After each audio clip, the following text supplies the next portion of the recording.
अगर आप हमारे चैनल पे नए हो तो चैनल को सब्सक्राइब करना ना भूलें और बेल आइकन पे क्लिक करें जिससे कि आप हमारी वीडियोस सबसे पहले देख सकेंगे। कबीर ने अपने बैग से पानी की बोतल निकालकर पानी पिया और फिर अपना सर सीट पर टिका कर आंखें मूंद ली और एक बार फिर वो नैना के ख्यालों में डूब गया। कबीर वापस हवेली आ चुका था, लेकिन अब उसका मन नहीं लग रहा था। उसके मन में कुछ हलचल थी। पहले कभी भी ऐसा महसूस नहीं हुआ था। शायद उसको प्रेम की पहली किरण छू गई थी। वो अभी खोया ही था नैना के ख्यालों में कि भाई भाई, अरे आप बोल क्यों नहीं रहे हो? समीर ने उसे लगभग झंझोड़ते हुए पूछा। कबीर जैसे नींद से जागा हो। समीर, तुम कब आए? मैं तो दोपहर से ही घर में ही हूँ। माँ ने बताया कि आप दीपक भाई के साथ जंगल की तरफ गए हुए हो। समीर ने कहा। हाँ, थोड़ा मन नहीं अच्छा लग रहा था तो चला गया, कबीर ने बताया। अच्छा छोड़िए, आइए मैं आपके लिए कुछ लाया हूँ, समीर ने आंखें दबाते हुए कहा। अगले दिन भी दीपक हवेली आया और कबीर से मिलने उसके कमरे में जाता है। दीपक को देखकर कबीर का चेहरा खिल जाता है। वो दीपक से कहता है कि तुमने कभी जंगल की नदी के बारे में बताया ही नहीं मुझे। मैं कल वहां गया था। कितनी सुंदर जगह है। वहां मैंने कुछ लड़कियों को देखा था। कबीर एक सांस में सब बोल गया। कबीर की बात सुनकर दीपक ने बोला, हाँ, मुझे तो सब पता है जंगल के बारे में, लेकिन कभी तुम्हें बताया नहीं, कभी जिक्र नहीं हुआ वहां का। नदी के उस पार तो एक कबीला भी रहता है। वही के आदमी तो ठाकुर साहब के लिए जंगलों में काम करते हैं। हाँ, वहाँ लड़कियां बता रही थी, कबीर ने कहा। अच्छा, तो जनाब ने बातें भी कर ली उन लोगों से? दीपक ने चुटकी लेते हुए कहा। दीपक की बात सुनकर कबीर शर्मा गया और बोला, अरे यार, मैं तो नदी की बात कर रहा हूँ और तुम भी ना। नदी? कौन सी नदी? समीर ने पीछे से आकर दीपक के कंधे पर हाथ रखा। कबीर ने लपक के समीर को नदी के बारे में बताया। समीर भी नदी देखने की जिद करने लगा। कबीर तो जैसे यही चाह रहा था। फिर क्या, तीनों चल दिए जंगल की तरफ। नदी के किनारे का दृश्य बहुत ही अच्छा और सुंदर था। समीर तो जैसे पागल ही हो गया और बच्चों की तरह ताली पीटते हुए बोला, अरे वाह भाई, ये तो कितनी सुंदर जगह है। मैं तो अपने आप को रोक नहीं पा रहा हूँ और जल्दी जल्दी अपने कपड़े उतारने लगा। ये देखकर कबीर ने उसे कहा, अरे ये क्या कर रहा है? चलो चुपचाप अपने कपड़े पहनो। यहाँ लोग पानी भरने आते हैं और तुम यहाँ नहाने की सोचना भी मत। क्या भाई, अभी तो कोई भी नहीं है यहाँ, मैं खुद को रोक नहीं सकता। कहते हुए समीर नदी के पानी में उतर जाता है। दीपक चिल्लाते हुए कहता है, समीर, ज्यादा अंदर मत जाना, बीचों बीच पानी बहुत गहरा है। समीर नदी के पानी से खेलने लगता है। तभी लड़कियां का झुंड नदी की तरफ आते दिखाई देता है। कबीर समीर से बाहर निकलने को कहता है, लेकिन वो नहीं सुनता। तब तक लड़कियां पास आ जाती है और समीर को नदी के अंदर देखकर वहीं खड़ी हो जाती है। ये देखकर समीर जोर से बोलता है, अरे देवियों, आप सब रुक क्यों गए? मैं कोई पानी का मगरमच्छ तो नहीं कि जो आप लोगों को खा जाऊंगा। अपना पानी भर लीजिए। सभी लड़कियां समीर की बात सुनकर एक दूसरे को देखने लगती है और तब दीपक, जो उन लोगों को पहले से ही जानता था, बोला, अरे बेला, आओ भर लो पानी। ये ठाकुर साहब के छोटे सपूत है और बहुत जिद्दी भी है। ये पानी से नहीं निकलेंगे। सभी लड़कियां शर्माते हुए पानी भरने लगती है, लेकिन नैना तो जब से आई थी कबीर को ही घूरे जा रही थी और कबीर भी नैना की आंखों में डूबा हुआ था। लड़कियां पानी भर चुकी थी और थोड़ी सामान्य से बातचीत के बाद वो सभी चली गई। कबीर दूर तक नैना को जाते हुए देखता रहा। समीर पानी से निकल आया था और अपने कपड़े पहन चुका था। तीनों अपनी हवेली में आ चुके थे। अब तो कबीर का लगभग रोज का नियम सा बन गया था। दिन को जंगल जाने की धुन और रात भर नैना के ख्यालों में खोया रहना। एक रात कबीर खाना खाकर हवेली की छत में टहल रहा था कि तभी उसे जंगल की ओर से किसी लड़की के चीखने और चिल्लाने की आवाज सुनाई देती है। पहले तो उसे भ्रम का एहसास होता है, लेकिन कुछ देर बाद किसी लड़की के चीखने की आवाज आती है। कबीर को लगता है जैसे कोई मुसीबत में है। वो जल्दी से भागकर नीचे आता है और अलमारी से टॉर्च निकालकर हवेली के गेट के पास आता है। दोनों दरबान नींद के झोंके ले रहे थे। कबीर को भागकर आते देख वो डर जाते हैं। उन्हें लगता है कि उनकी चोरी पकड़ी गई, लेकिन ये क्या? माँ से कुछ मत कहना, कहते हुए कबीर गेट के बाहर निकल जाता है। कबीर जंगल के अंदर आ जाता है, लेकिन चांदनी रात में कुछ दिखाई नहीं देता। तभी फिर बचाओ बचाओ की आवाज सुनाई देती है। लड़की की आवाज सुनकर कबीर थोड़ा घबरा जाता है।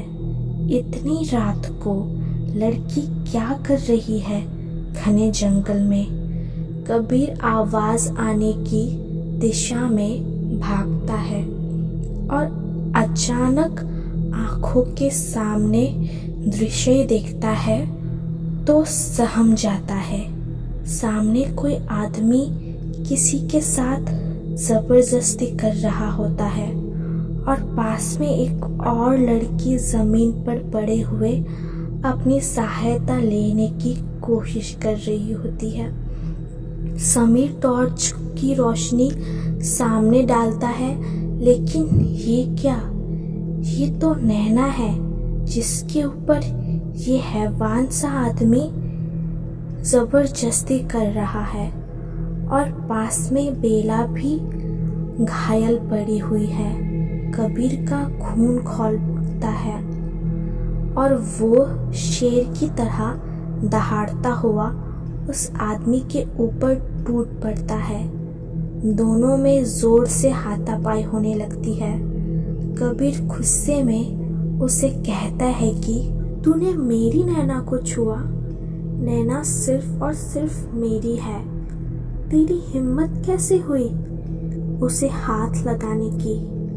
उस आदमी को मारते मारते कबीर जोर से एक पेड़ के पास ले जाता है और उसके बाल पकड़कर उसका सर पेड़ से लड़ा देता है। सिर पर चोट लगने से आदमी बेहोश हो जाता है। कबीर उस आदमी को वही छोड़कर जल्दी से नैना के पास चला जाता है, जो बेहोश हो चुकी थी। पास में बेला बैठी रो रही थी। कबीर को कुछ समझ नहीं आता है कि ये सब क्या था। वो नैना के सिर को अपनी गोद में रख लेता है। उसका मासूम सा चेहरा पकड़कर कबीर भी रोने लगता है। ये सब क्या है बेला? तुम लोग इतनी रात में इस तरह यहाँ? ये आदमी कौन था? और नैना को कुछ नहीं होना चाहिए, नहीं तो मैं उसके बिना नहीं रह सकूंगा। बहुत प्यार करता हूँ मैं नैना से। ऐसे कबीर कहने लगा। बाबू, नैना भी मन ही मन में आपको चाहने लगी थी। उसने भी आपको मन से अपना बना लिया था। ये आदमी हमारे कबीला का जगत है, जो हमेशा नैना के पीछे लगा रहता है। उसने सरदार को भी झांसे में लेकर नैना से शादी करने का मन बना लिया था, जिसकी भनक मुझे लग गई थी और मैंने नैना को जबरदस्ती आपसे मिलने को कहा था। दिन भर इसकी नज़र नैना पर ही लगी रही थी, तो मैंने सोचा कि क्यों ना हम लोग रात को हवेली जाए और आपसे मिलकर सब कुछ बताए। यही सोचकर हम लोग कबीले से निकले थे कि लेकिन इस दुष्ट ने हमें शायद देख लिया था और चोरी से हमारा पीछा कर रहा था और यहाँ मौका देखकर नैना को परेशान करने लगा। वो तो भला हो आपका कि आप आ गए और नैना को बचा लिया, नहीं तो ना जाने क्या हो जाता, बेला ने रोते हुए कहा। तभी हवेली का दरबान शेर सिंह बंदूक लेकर आ जाता है और वहाँ का नज़ारा देखकर परेशान होते हुए कहता है, मालिक, ये सब क्या है? आप अकेले ही यहाँ आ गए तो मुझे चिंता होने लगी थी। ठाकुर साहब को पता चला तो मुझे नौकरी से निकाल देंगे। कबीर बोला, मैं ठीक हूँ, देखो मैं इनको कबीले तक छोड़कर आता हूँ, तुम वापस जाओ। नहीं साहब, मैं आपके साथ चलूँगा, पता नहीं रात में कौन छुपा बैठा हो, शेर सिंह ने कहा। अच्छा ठीक है, कहकर कबीर ने नैना को गोद में उठाया और बेला के पीछे पीछे चल दिया। नैना को कबीर गोद में उठाए हुए कबीला पहुंचा तो कुछ लोगों ने ये देख लिया और आपस में खुसुर फुसुर करते हुए कबीर के पास आए। एक औरत ने बेला और नैना को देखकर चिल्लाते हुए कहा, देखो ये तो हमारी ही लड़कियां हैं, सरदार को बाहर बुलाओ जल्दी से। आवाज सुनकर सरदार और उनकी पत्नी दोनों बाहर निकले और नैना को ऐसी हालात में देखकर घबरा गए। अरे क्या हुआ, हमारी बेटियां ऐसे कैसे हो गया? सरदार चीखते हुए बोले। अब तक कबीर के आसपास काफी भीड़ आ गई थी। कबीर ने सरदार की पत्नी को इशारे में उनकी झोपड़ी के अंदर ले चलने को कहा। अंदर आकर कबीर ने नैना को बिस्तर पर लेटा दिया। पीछे से सरदार, उनकी पत्नी बेला और कुछ लोग भी अंदर आ गए। बेला ने जगत की सारी कहानी सबको बताई। सारा मांजरा सुन सरदार की आंखें लाल हो गई। उन्होंने तुरंत कुछ आदमियों को जगत को लेकर आने के लिए कहा। अपनी बिटिया के सिरहाने बैठकर सरदार और उनकी पत्नी रोते हुए कहने लगे, अब कौन करेगा शादी मेरी फूल सी बेटी से? सुबह तक खबर सारे जंगल में फैल जाएगी और कितनी बदनामी होगी हमारी। कबीर ने सरदार के कंधे पर हाथ रखते हुए कहा, सरदार जी, ऐसा कुछ नहीं हुआ है जिससे कि आप इतना परेशान हैं। उस दुष्ट के इरादे कामयाब हो जाते इससे पहले मैं आपकी बेटी को बचा लिया। सब ईश्वर की कृपा है। हो सकता है कि घबराहट की वजह से नैना बेहोश हो गई हो। सरदार ने कबीर की ओर देखा और बोला, बेटा आप कौन हैं? मैंने आपको देखा नहीं पहले, लेकिन मैंने तो आपको देखा है। जब मैं छोटा था तब कई बार पिताजी के साथ जंगल आया करता था। तभी एक दो बार मैंने आपको पिताजी के साथ बातचीत करते हुए देखा है। अच्छा, तो आपके पिताजी कौन हैं? सरदार ने शक करते हुए पूछा। ठाकुर विक्रम प्रताप सिंह का बेटा हूं मैं, कबीर ने बताया। आप ठाकुर साहब के बेटे हैं? सरदार ने आश्चर्य से कहा। अरे मालिक, आपको हमारे लिए परेशान होना पड़ा, इसके लिए माफ कर दीजिएगा। अरे कैसी बात कर रहे हैं, मेरा तो फर्ज था। फिलहाल आप परेशान ना हो, सब ठीक हो जाएगा, कबीर ने सरदार को दिलासा देते हुए कहा। बेटा, आप हम लोगों के नियमों को नहीं जानते। दुनिया बहुत आगे निकल गई है, लेकिन हम लोग आज भी बहुत दूर है और हमारी सोच बहुत पहले की है। अब नैना की बदनामी करते हुए लोगों का मुंह नहीं थकेगा और कोई भी मेरी बच्ची से शादी नहीं करेगा। आज जगत ने ये हरकत की है, कल दूसरा करेगा, सरदार ने दुखी होकर कहा। कबीर ने दोबारा समझाया, आप किस युग में जी रहे हैं? जमाना इतना आगे पहुंच गया है। आपकी बेटी पूरी तरह से पाक साफ है, उसकी शादी में कोई रुकावट नहीं आएगी। और अगर आपको फिर भी संदेह है तो मैं नैना से शादी करूंगा। सरदार को जैसे बिजली का झटका सा लग गया हो। संभलते हुए बोला, ये क्या कह रहे हैं आप? जानते हैं कि हम लोग कौन हैं? हमारी आपकी कोई बराबरी नहीं।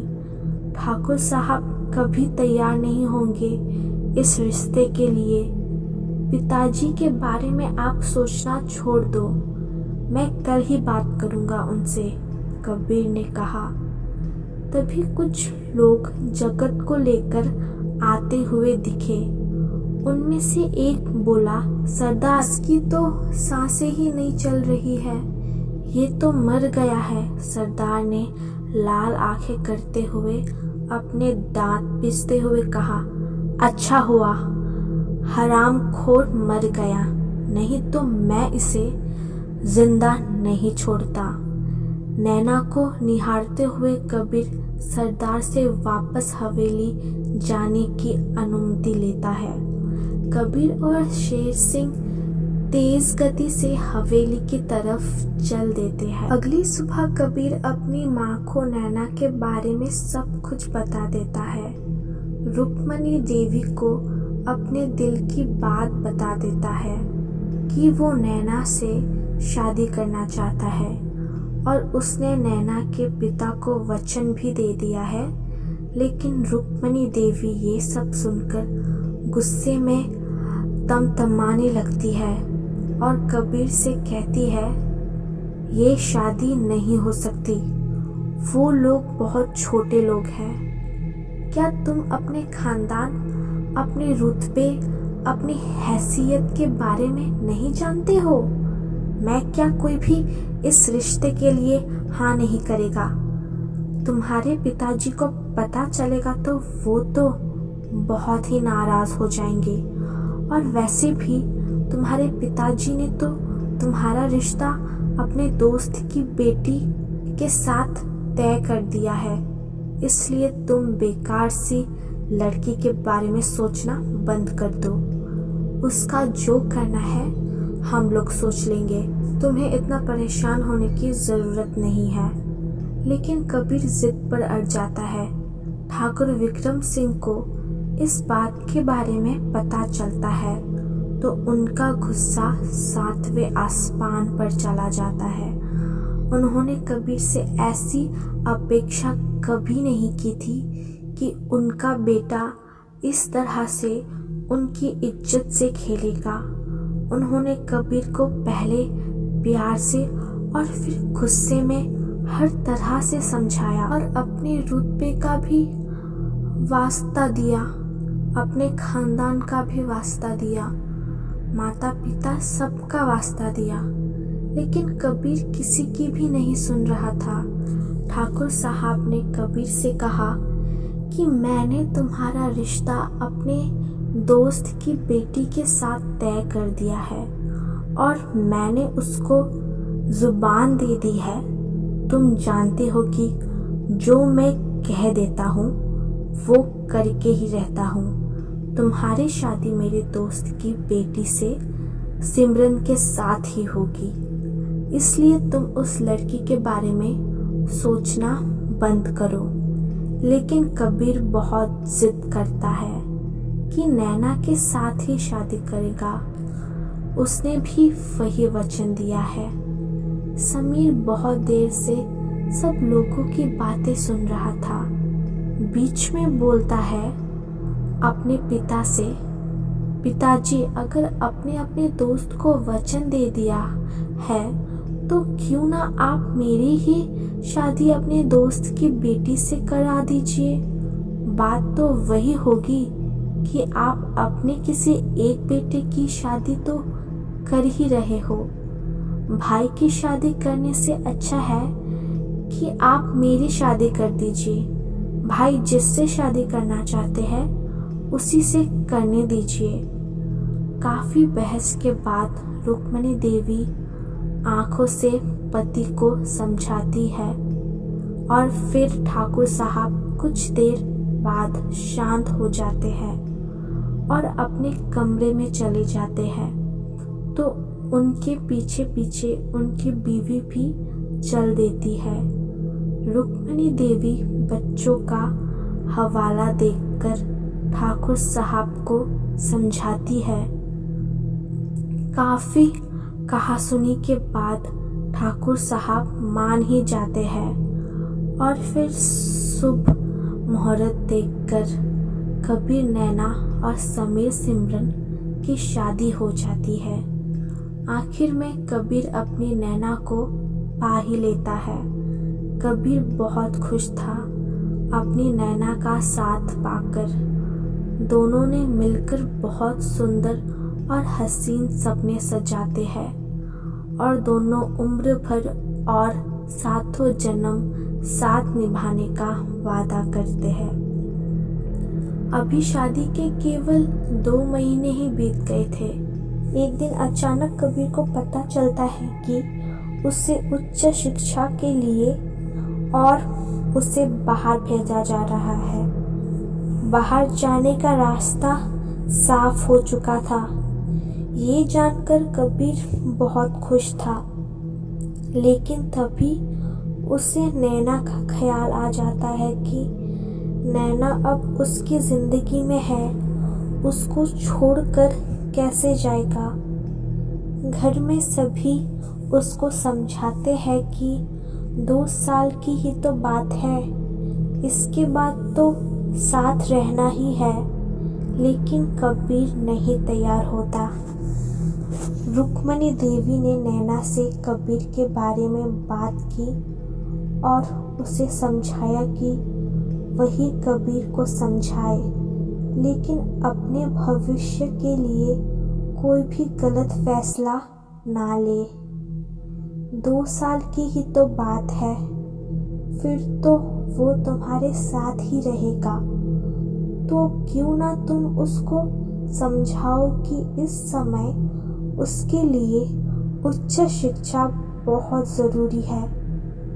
नैना, जो कि बहुत सीधी साधी भोली भाली लड़की थी, उसको अपनी सासू माँ की बातें थोड़ी बहुत समझ आई और उसने कबीर को जाकर समझाया, 2 साल की ही तो बात है और आप अपनी पढ़ाई पूरी कर लीजिए, फिर हम लोग साथ रहेंगे। लेकिन नैना, कबीर कुछ कह पाता उससे पहले नैना ने तपाक से कहा, आपको मेरी कसम, अब तो कबीर को जाना ही पड़ेगा। समीर के हाथों नैना की जिम्मेदारी देकर वो एक दिन उच्च शिक्षा के लिए बाहर चला जाता है। अचानक कबीर को लगता है कि उसके कंधे को कोई जोर जोर से पकड़ कर हिला रहा है। उठो उठो, अरे उठो क्यों भाई। कबीर ने देखा कि बस सोनपुर पहुंच चुकी है और बस के सभी यात्रियां उतर गए हैं।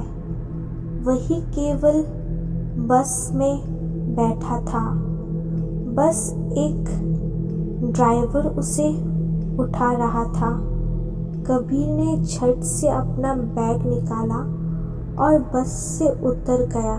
सोनपुर पहुंच उसे बहुत अच्छा लग रहा था, क्योंकि इतने दिनों के बाद वो अपनी नैना अपने प्यार से मिलेगा।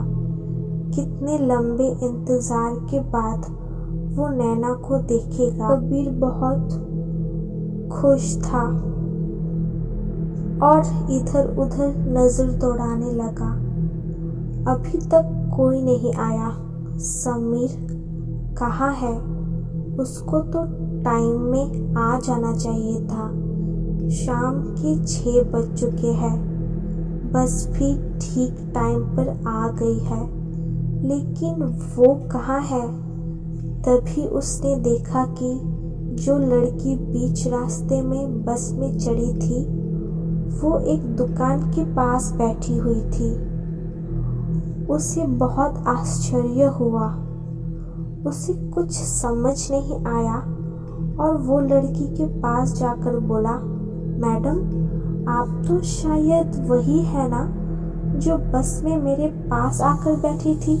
लड़की ने अपना सिर ऊपर करके कबीर को देखा और बोली, हाँ मैं वही हूँ, आपके बस में बैठी थी, लेकिन फिर मुझे बीच रास्ते में उतरना पड़ा क्योंकि मेरा कुछ सामान पीछे ही रह गया था, इसलिए मैं दूसरी वाली बस में आ गई हूँ।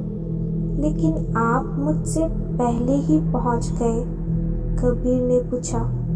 लड़की ने हंसते हुए कहा, हाँ हो सकता है कि हमारी बस जल्दी आई हो। वैसे आपको जाना कहाँ है? मेरा घर सोनपुर में ही है, आपको कहाँ जाना है? कबीर ने पूछा। मुझे भी वही जाना है, लड़की ने बताया। अभी दोनों बात कर ही रहे थे कि अचानक से मौसम खराब हो गया। बहुत तेज हवाएं चलने लगी और अचानक से आसमान में काला बादल छा गया। अचानक मौसम खराब होते देख कबीर थोड़ा परेशान हो गया। कुछ भी साधन ना देखकर उसने लड़की से कहा, लगता है मेरा भाई नहीं आ पाएगा, क्यों ना हम दोनों पैदल ही चलते हैं, ज़्यादा दूर नहीं है, यहाँ से 1.5 किलोमीटर का ही रास्ता है। अगर यहाँ रुकेंगे तो शायद यही फंस जाएंगे, मौसम बहुत खराब होने वाला है। लड़की तैयार हो जाती है। दोनों अपना सामान लेकर सोनपुर की तरफ पैदल ही चल पड़ते हैं। अंधेरा घिर आया था। दोनों पैदल ही चल पड़े। बिजली चमक रही थी। अचानक कबीर ने चमकती हुई बिजली में उस लड़की का चेहरा देखा तो वो डर गया। उस लड़की का चेहरा एक तरफ से पूरी तरह जला हुआ था। वो थोड़ा घबरा गया और पीछे हट गया, लेकिन कुछ समय पहले तो वो एकदम सामान्य लग रही थी और अब इसका चेहरा अजीब सा हो गया है। कबीर मन ही मन थोड़ा घबरा गया, लेकिन अब क्या करे। डरते डरते फिर उस लड़की के साथ चलने लगा। उसे अचानक बहुत ठंड लगने लगी।